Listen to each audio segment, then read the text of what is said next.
Morning guys, back again. Sunday 18th of December 2022. I'm currently on the shoulder below the crag of Isandlwana. This is on the south side of the mountain. It's predominant in many of the pictures, whether it's from the west side or whether it's from the eastern side. This little shoulder stands out like a step. This is going to give you an idea of it. I'm going to be looking across at the saddle. I'll turn now. So that's the saddle area with Black's Koppie on the other side. The big tent, the big cairn next to the corner of the parking lot. This is what I like to know or call the guard tent area, where the guard tent would have been situated in front of or to the side of the road. Remembering the road probably spanned from right here where the grey stuff goes right across this whole saddle. I'm going to pan east and I'm going to zoom in a little. I'm going to pan in or zoom in a bit just to give you guys a bit of idea. Those 6 cairns to the right of the frame actually crossed, I think crossed the road. There was quite a solid defence made there. Yeah, there's the guard tent. Now we're moving in. 24th monument below us.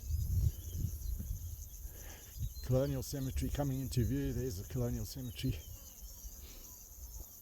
To give you an idea, this is quite a formidable, sizable battlefield. There's Young Husband's cairn, which has collapsed over the years, as can be seen. What's interesting though is there's this lower plateau where that cairn is situated and where many of the other cairns are. So if I go along like this to the left,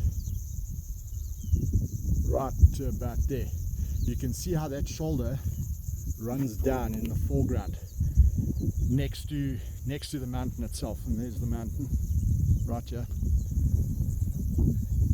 It runs down to a slope basically to where Young Husband's position was when he backed up Kaveh and Mustaine coming off of the ridge.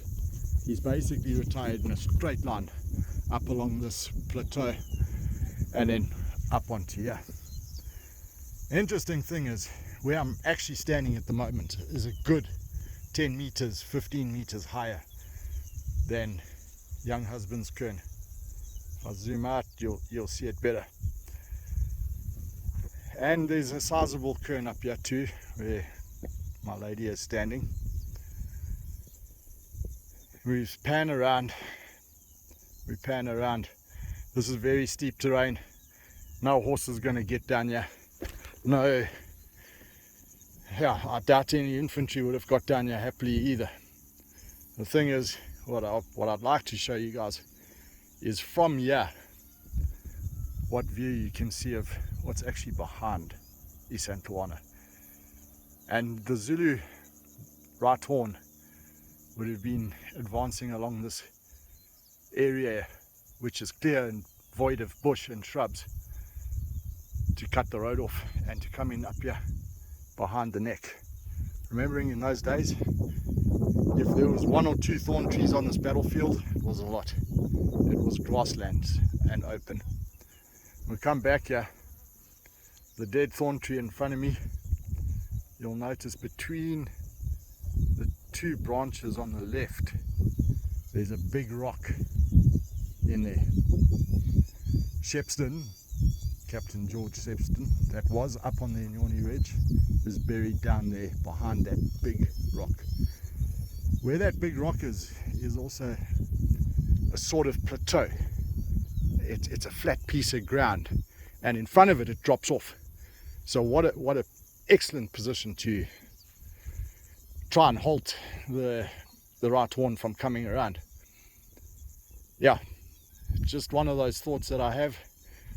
He obviously knew what was going on up the Inyoni Ridge, seeing the right horn go across their front from right to left, and he obviously hightailed it out of there with some of his mounted guys and got round onto this little plateau below us here to try and at least halt the advance of that left horn. If we go further along, there's there in the distance middle ground where the road drops in is the actual Isandlwana stream, and there's a donga that follows it up. You can see that's running basically towards the camera from that position. You can see there's water in it shining. That bends across and cuts up into the Nyoni Ridge, out of sight around the corner here, but you can see where that water course goes. And that, to me, in some of the accounts is written as the last crossing place, the little drift below Isandlwana. I don't think when they refer to the last crossing place being the Isandlwana, I think it's this donga which was the last crossing place where the two colonial wagon drivers had to get the wagons through because nobody else could. Yeah guys, I'll keep you posted. We're going to be doing quite a bit of work. There's the great hulk of Malakata, followed by Slalakazi down over there, almost due east off of Young Husbands. There's Conical, there's Ituzi, there's the Notch. I'll zoom out again so that you guys get a feel of the size. And that's it. Chat soon guys. How's it guys, I'm back. So there's Young Husband's Kern. I'm pretty much on the level on that plateau that I was chatting about earlier. There comes the mountain. Now unfortunately we have these invasive acacia karroos that have moved into the battlefield. This is not a karroo, this is the paper bark, which is not too bad. It's actually endemic to Natal, whereas acacia karroo is not endemic to Natal. And underneath it you can see is what we call bugweed. It's class 1 invader in South Africa. It somehow ended up in South Africa during the Boer War, which was imported in from Brazil with the horse fodder for all the horses that were required in the Boer War. That's the 1899 campaign. And there's that shoulder that I was on. What a beautiful position to be on. Not only covering Shepstone, covering the saddle, which is down there, and then also covering this little plateau, which was the last stand of Young Husband's Company. I just love the rock formations up here. They're absolutely stunning. Shows how extreme the weather can get you. This is wind erosion and some water erosion going on. So I'm going to pan back 180 degrees. It looks like it's a gentle slope that goes down here towards the neck, the saddle. It's not, it actually drops off quite hectically, but why I'm going down there is there's actually two kerns just over the edge and about halfway down. Also probably remnants of Young Husband's Company. When you say that Young Husband got down to a wagon, I doubt there was a wagon on this side and this high up on the slope. And yeah, let's carry on. I'll show you now where they are. So you can see it's pretty manageable going down here. It's not that hectic, not like it is on the other side of the saddle there.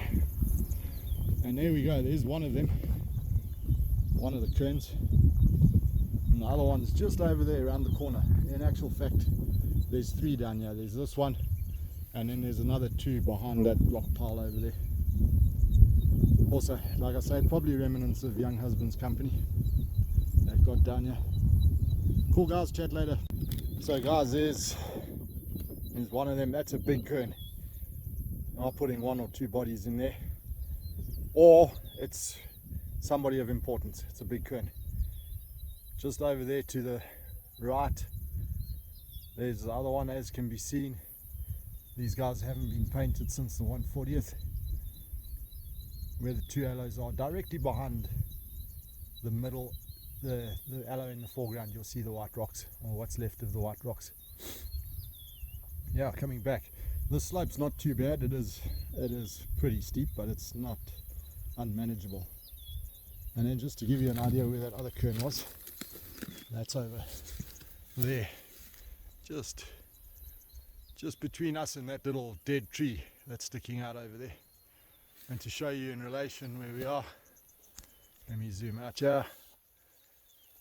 There's the plateau that young husband's on, where the big cairn is. There's the crag itself, ahead of the Sphinx, and there's that shoulder that I was on earlier. Yeah, it's not too bad a slope to get down. And yeah, keep showing you guys some more of the views here. Just stunning, it's beautiful. Yeah. People ask you, why do you come here? I can't answer that question. I'm drawn here. And that's looking down the Fugitives Trail. Straight down Fugitives Trail. The houses in the distance over there. Those rooftops. That's Fugitives Drift Lodge. That just gives you an idea of the distance these guys had to go to get to Fugitives Drift itself. Anyway. And there you can see some of the cairns at the start of the trail, in between those thorn bushes, and then coming back to the six across the road. Cool, gents, see you now again. Okay guys, I'm down at Shepston's now again. Jeez, luck. Tell me I got this bush hat on the wrong way around. Ah, bad. There we go. Can't have the Virgin at the front, you see. I'm down at Shepston's now, below the crag. And there's his grave there. There's the crag. We're on the western slopes, and there's a number of cairns around here. What a beautiful platform when it comes to a field of fire on this western side. Unfortunately, it's quite bushed up, so the effect of fire can't really be seen that much. And it's with sad news. There's two big cairns down here, which this is not the usual side of the battlefield that people visit. This is pin number 629 on my records, and that's pin number 630. As you can see, it has been properly opened. And yeah, like I say, that's where somebody was buried, or where a few bodies were buried. And I'll just take a walk over here. Like I said earlier, these guys were gathered up in the local area, or general area, hole dug and put into. There's bits of whitewash in there, there's bits of bone fragment, there's, yeah.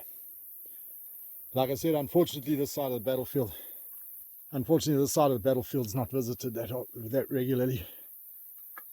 The tour guides like to just take us and sit in the parking lot, put out a deck chair and talk about what happened on the eastern side.